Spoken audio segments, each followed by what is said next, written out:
Hoje é um dia muito especial para mim. Eu e meu pai vamos visitar uma das fazendas mais importantes do interior de São Paulo. Eu tô super curiosa para conhecer. Bom, na verdade, tudo isso começou há mais de um ano, quando meu pai me deu algumas coisas que eram da minha avó, mãe dele. Eram objetos da época que ela morou e trabalhou na fazenda do Pinhal. Oi, Clarinha. Então, vamos lá, filha? Tô indo, deixa eu só guardar as coisas da avó. Muito bem. A fazenda do Pinhal fica no interior paulista, no município de São Carlos. Essa é só uma das coisas que eu descobri ultimamente. Porque quando eu abri aquela caixinha da minha avó, abri também uma porta para a história, para o tempo. Fiquei curiosa para saber sobre o passado da minha família e sobre a região onde eles viviam. Ainda bem que a vovó anotou tudo lá, nas cartas dela.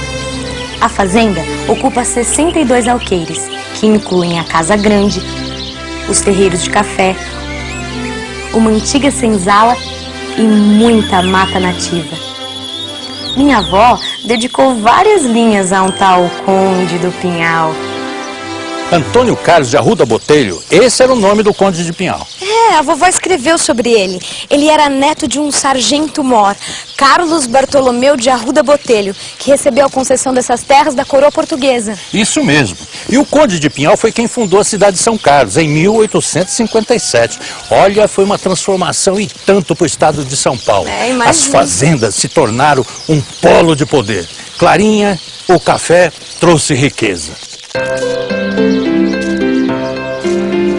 O que antes eu só conhecia pela leitura do diário da minha avó e pelas minhas pesquisas, estava agora virando realidade bem na minha frente. Os móveis Tonet, as pinturas de Almeida Júnior, porcelanas, louças personalizadas, tapeçarias. São peças que já passaram por 9 gerações da família Arruda Botelho. A arquitetura é bem grandiosa, né, pai? É mesmo. Olha, no tempo da fartura do café, as elites paulistas viviam de uma forma semelhante aos grandes proprietários de Minas Gerais, do Rio de Janeiro e de algumas cidades nordestinas no período colonial. Olha, eu pisei igualzinho que a vovó escreveu no diário dela, com as tábuas bem largas na parte principal da casa. Onde é que ficava a senzala, hein, pai? Ali. Tá vendo ali, filha, a uma certa distância do casarão? Ah, vi. Atualmente, o espaço da antiga senzala é reservado para a realização de eventos culturais.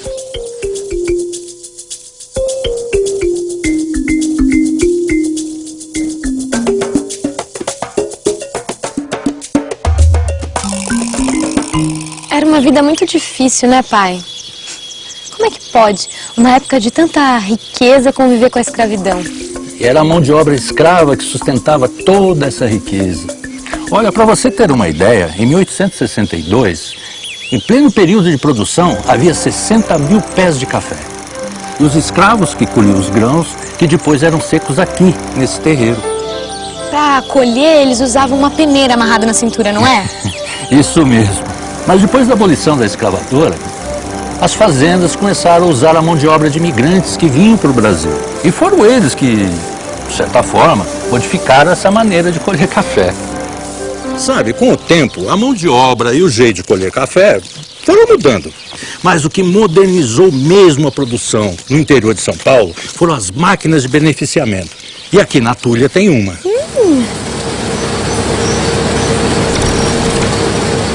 Secos e limpos, os grãos de café eram depositados no maquinário. E depois de classificados, eles eram ensacados para venda. Meu pai, o motor ainda funciona, né? Claro que funciona, e muito bem. Sabe, Clara, o maquinário aqui da fazenda do Pinhal foi considerado muito avançado para a época.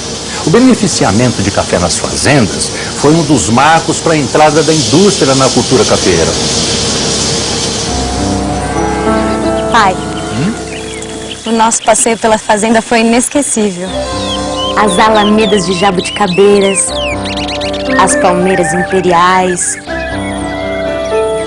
as mangueiras, a sinfonia do bambuzal ao vento.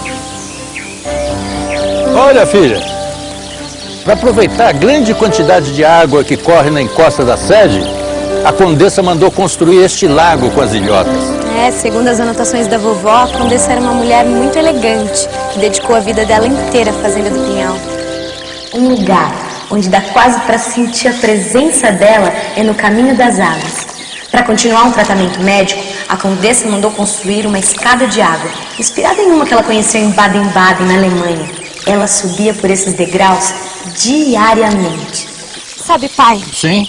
Esse lugar, as histórias das pessoas que passaram por aqui, eu acho que tudo isso daria um livro. É mesmo, né? Material é que não falta. Tem as cartas da sua avó, os objetos aqui da fazenda, a arquitetura do casarão, hein? Ah, e tem a memória. Pensando bem, Clarinha, eu acho que você devia mesmo escrever um livro assim. Será? Oh, Tá aí. Eu vou pensar sobre isso. que bom. Seria um romance. Um romance sobre o tempo. O tempo está em tudo. Existe tempo, por exemplo, nesta mesa antiga.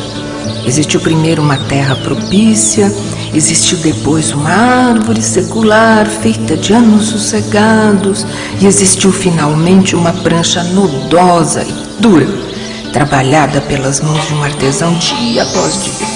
Existe tempo nas cadeiras onde nos sentamos, nos outros móveis da família, nas paredes da nossa casa, na água que bebemos, na terra que fecunda, na semente que germina, nos frutos que colhemos, no pão em cima da mesa, na massa fértil de nossos corpos, na luz que nos ilumina, nas coisas que nos passam pela cabeça, no pó que dissemina, assim como em tudo que nos rodeia.